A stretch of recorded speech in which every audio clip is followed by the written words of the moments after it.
हाँ भी आशिक। Hello, how are you? जी ठीक साहब, क्या कहना चाहेंगे? आवाज आ रही है मेरी? आ रही है, आ रही है, आ रही है। बस मैं भी एक एथियस्ट हूँ, बस चैट में मजे ले रहा था। अच्छा, मजे लेने के ना आप लोगों के। ओके, कुछ नहीं, बस ऐसे हाय हेलो करने आया था। बहुत फैन बॉय टाइप का मोमेंट था मेरे लिए आपसे चाह बात करना ये। चाह बहुत शुक्रिया सर, बहुत शुक्रिया। मुझे बस मेरा इंस्टाग्राम पे एक भेजिए। एक सवाल हाँ जी। एक सवाल था ये कि या आप मतलब पहले से ही इतना आप ओपन कैमरा वगैरह ओपन करके करते थे, या किसी ने आपको साहिल की तरह आपका ये कर दिया, लीक कर दी नहीं नहीं, इन्फॉर्मेशन? मैं तो बड़े अरसे से ये काम कर रहा हूँ। मैं तो 2018 से ये काम कर रहा हूँ, शक्ल दिखाकर अपनी मर्जी से कर रहा हूँ। ओके ओके, मतलब अब आपने बताया कि आपका एक पार्टनर है। कभी कभी आपको टेंशन नहीं आता कि यार कितना झंझट है नहीं, ये, मेरा कोई सब पार्टनर नहीं छुप है। के मेरा चुप मेरा चुप कोई के पार्टनर रहना नहीं है। पड़ता है? नहीं नहीं, मैं छुप के भी नहीं रहता हूँ, मेरा कोई पार्टनर भी नहीं है। मैं तो बड़ा खुल फिल के घूमता हूँ। ये मोमनों का ख्याल है कि पूरे मोमिन जो है पूरी दुनिया में मोमनों का कब्जा है, इनको कोई दूजी बारी राह नहीं देता की करना। कोई ऐसी मसला नहीं। मैं तो बड़ा खुल के पूरा यूरोप, हर हर साल में यूरोप आता हूँ, घूमता फिरता हूँ, याशी करता हूँ। कोई कोई कोई प्रॉब्लम नहीं है। ओके, और आप जब एथियस्ट हो, इतना ओपन हो, तो घर वालों से कुछ प्रेशर वगैरह क्या कर रहे हो, ये है नो, वो? कोई नहीं।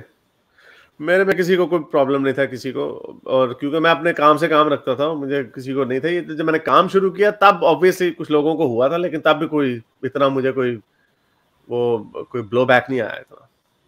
तो मैं थोड़ी देर पहले आया था, तो मेरा ये था कि अगर आप इतना मौलाना उनके बारे में बात करते हो, ये फतवा वो फतवा, तो ये इंडिया, नॉर्थ इंडिया में अगर आप जाओ पंजाब हरियाणा साइड, तो वहाँ पे खाफ पंचायत बोल के है।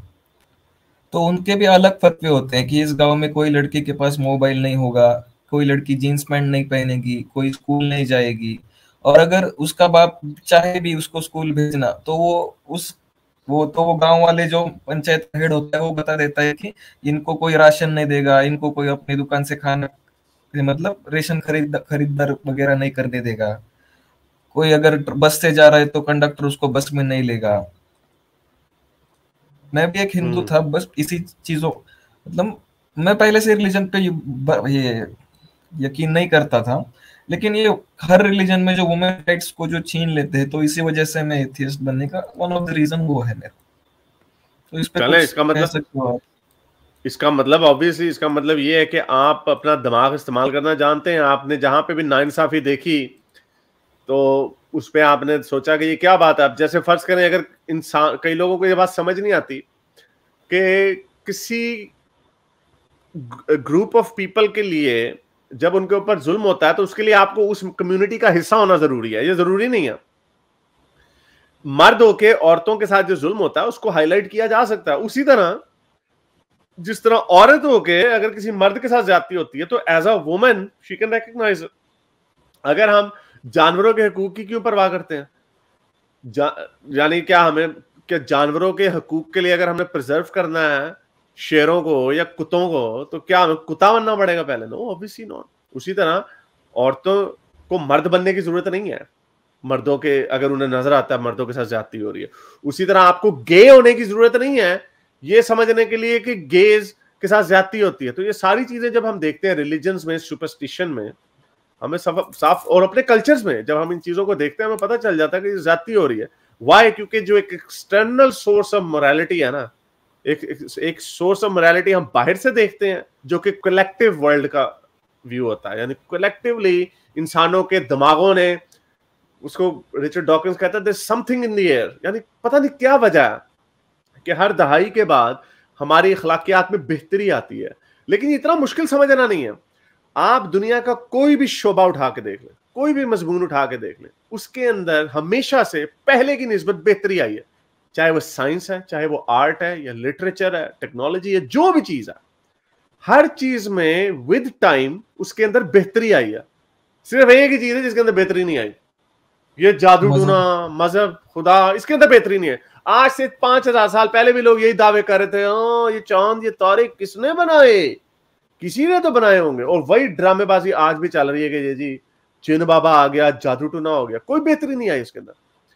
यही वजह कि आप सुनेंगे कि जब बापों के ऊपर भी जब बात होती है ना, जब किसी का बिलीफ उठ जाता है बापों से, कितने लोग आपने, और इंडिया से, पाकिस्तान में भी यही चक्कर है, कितने लोगों को आपने सुना होगा वो कहते हैं नहीं, पुराने जो बाबे होते थे ना जादू टूने वाले, ओहो बंगाली बाबा, ओहो असल जादू वो करते होते थे। क्योंकि आपके जितने भी रिलीजन्स हैं जिन्होंने इन्वेंट किए हैं, जिन्होंने ये किताबें लिखी हैं, they were all superstitious people and they also believed in it. Hazrat Mohammad की दुआ है कि मुझे अल्लाह मुझे गिरा करने वाली औरतों से बचाओ, यानी जो जादू टोना करती है। ये वजह है कि आजकल का पाकिस्तानी जब भी किसी बाबे को, जो ओपन माइंडेड पाकिस्तानी है, जब भी किसी बाबे को देखता है ना जादू टोना, तो कहता है फ्रॉड है ये। लेकिन वो जादू को गलत नहीं कह पाता, क्यों? क्योंकि इस्लाम में जादू का वजूद है। तो ये सारी वो चीजें हैं कि जब हम इन चीजों को देखते हैं तो दुनिया में मजहब, सुपरस्टिशन, इनमें कोई बेहतरी नहीं आई, हर शोबे में बेहतरी आई है। और वही वो चीज है कि आपकी इखलाकियात में भी बेहतरी आएगी विद वक्त ऑफ टाइम। तो बाकी चीजों में बेहतरी आ रही है कि इखलाकियात में क्यों नहीं आएगी? यही वजह है कि आज हम जानवरों से भी अच्छा सलूक रखना चाहते हैं। यही वजह है कि हम कहते हैं कि औरतें हकीर नहीं है, औरतों को इक्वल हकूक मिलने चाहिए। हम ट्रांसजेंडर्स की भी बात करते हैं, गेज की भी बात करते हैं, सारों की बात करते हैं। तो ये सारी चीजें जो है ये साथ साथ होती रहती है, और ये there is something in the air. एक मोरालिटी फ्रॉम विद इन आती है और एक मोरालिटी फ्रॉम विदाउट आती है, बाहर से आती है, जो कलेक्टिव है ह्यूमन सोसाइटीज की। चले, बहुत शुक्रिया। और ये जो मैं कह रहा था कि मतलब ह्यूमैनिटी कितने हजारों लाखों सालों से इवॉल्व होती आई है, हमने ये इतना साइंटिस्ट ने ये इजाद वगैरह कर लिया, लेकिन ये मेल फीमेल इक्वालिटी अभी तक नहीं हो पाई। हो रही है भाई, इस तरह बेहतरी आ रही है उसके अंदर, कोई ऐसी बात नहीं है। ऐसा नहीं है कि ये नहीं होगी। आप जितने मगरबी मुआशरे देखते हैं उनके अंदर बेहतरी आ रही है। मतलब मेरे मॉम डैड भी लगभग 70% एथियस्ट है, मतलब अपना रिलीजन वगैरह वो कुछ नहीं करते। तो मुझे पता था वो साइंटिस्ट को ये किया, उसको ये किया, धरती घूमती है सूरज के सामने, तो मुझे बहुत ये लगता था। चले बहुत शुक्रिया सर, आप मूव ऑन। बहुत शुक्रिया। हमारे क्विक पॉइंट है, आपने जादू टोने का डिस्कस किया। आप ये देखें कि 200 बिलियन सितारे यानी सूरज हमारी कायनात में है, उसका लिखने वाला जो चैप्टर सूर्य अल फलक है, चैप्टर 113, उसमें क्या कह रहा है? जादू टोने की बात कर रहा है, जो कि एग्जिस्ट नहीं करता। कि कहो मैं सुबह के मालिक की पनाह मांगता हूँ और अंधेरे रात की बुराई से, और गंडों पर पढ़ पढ़ कर फूकने वालों की बुराई से पनाह मांगता हूँ। विच कराफत की बात होती है। ये दुआ है अल्लाह ताला। चले, बहुत शुक्रिया सर आशिक आने का, थैंक यू वेरी मच। मेरे इस नेक काम को जारी रखने के लिए मुझे पेपैल या पेट्रियन पे जरूर सपोर्ट कीजिए, ताकि मैं अपना पैगाम ज्यादा से ज्यादा लोगों तक पहुंचा सकूं।